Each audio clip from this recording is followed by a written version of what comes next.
Welcome to அம்மா வீட்டு சமையல். அம்மா வீட்டு சமையலில் அரிசி மாவு வச்சு தான் நான் முறுக்கு செய்ய போகிறேன். ஈஸியாக பிகினர்ஸு கூட ஈஸியாக சிம்பிளாக செஞ்சுக்கலாம். வேலைக்கு போகிறவங்க, ஆஃபீஸ் போகிறவங்கலாம் முறுக்கு மாவுலாம் அரைக்க எங்களுக்கு நேரம் இல்லைன்னு சொல்கிறவங்கலாம் இந்த மாதிரி நம்ம செஞ்சுக்கலாம். 1 கப்பு அரிசி மாவு எடுத்திருக்கேன். எந்த கப்பில் அரிசி மாவு எடுக்கிறோமோ அதே கப்பில் தான் நம்ம தண்ணியை அளந்து சேர்த்துக்கணும். அரிசி மாவு 1 கப்பு எடுத்திருக்கேன். இது ஒரு பாத்திரத்தில் சேர்த்துக்கிறேன். இதே கப்பில் தான் நம்ம தண்ணியை அளந்து சேர்த்துக்கணும். அடுப்பில் ஒரு கடாய் வச்சு இந்த கப்பிலே 1 கப்பு தண்ணி சேர்த்துக்கிறேன். தண்ணி நல்லா கொதிக்கட்டும். 1 கப்பு தண்ணிக்கு 1 ஸ்பூனு பட்டர் சேர்த்துக்கலாம். இந்த பட்டர் இல்லைன்னா நெய் கூட 1 ஸ்பூனு சேர்த்துக்கலாம். நெய் இல்லைன்னா ஆயில் 1 ஸ்பூனு சேர்த்துக்கலாம்.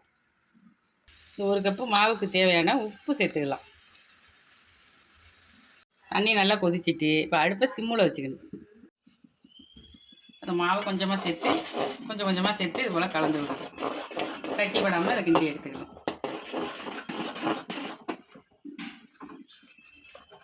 இதெல்லாம் நல்லா இது போல் கிண்டி எடுத்துக்கணும். அடுப்பு லோ ஃப்ளேமில் தான் இருக்கணும். நல்லா இந்த அளவுக்கு கிண்டி எடுத்துக்கணும். நம்ம ஒரு கப்பில் தண்ணி எந்த அளவுக்கு எடுக்கிறோமோ அதே அளவுக்கு தான் மாவும் எடுக்கணும். இப்போ இது ஒரு மூடியை போட்டு ஒரு 10 நிமிஷம் அப்படியே மூடி வச்சிடலாம். பிறகு பார்க்கலாம். இப்போ மாவை திறந்து பார்க்கலாம். நல்லா இந்த அளவுக்கு இருக்குது மாவு. இப்போ நம்ம முறுக்குக்கு தேவையான பொருளெல்லாம் சேர்த்துக்கலாம். கொஞ்சமாக ஜீரகம், கொஞ்சமாக கருப்பு எள்ளு, ஜீரகம் கருப்பு எள்ளு சேர்த்துருக்கேன்.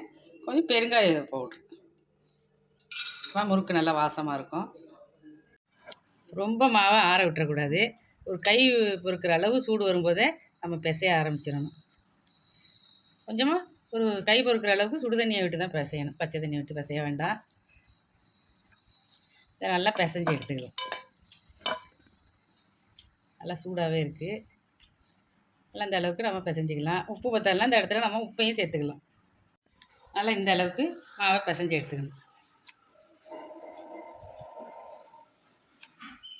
இப்போ முறுக்கு புழிஞ்சிடலாம்.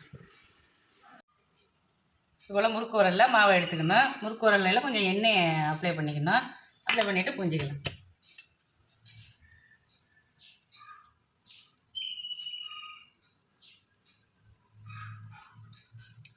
இவ்வளோ புழிஞ்சிக்க வேண்டியதான். இதை அப்படியே ஒட்டி விட்டுறணும். இல்லைன்னா முறுக்கு பிரிஞ்சு போயிடும். இந்த லாஸ்ட் எண்டை இது போல் ஒட்டி விட்டுறணும். நம்ம நார்மல் அச்சியும் போட்டுக்கலாம். இது போல் முள்ளு முறுக்கு அச்சியும் போட்டுக்கலாம். நமக்கு எது பிடிக்குதோ போட்டு செஞ்சுக்கலாம்.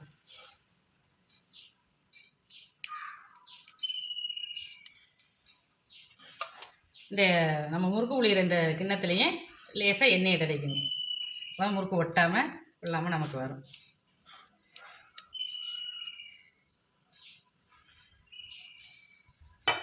ஒரு கடாயில் எண்ணெயை சூடாக்கி முறுக்கெல்லாம் போட்டுக்கலாம்.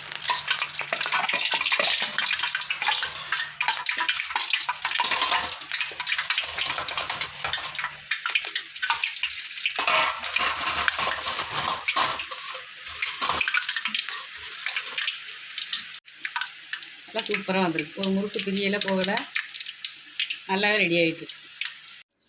நல்லா இந்த எண்ணெயோட சலசலப்பெல்லாம் அடங்கின பிறகு எண்ணெயிலேருந்து இந்த முறுக்கெல்லாம் நம்ம அரிச்சு எடுத்துக்கலாம். நல்லா எண்ணெயை வடிய வச்சிடணும்.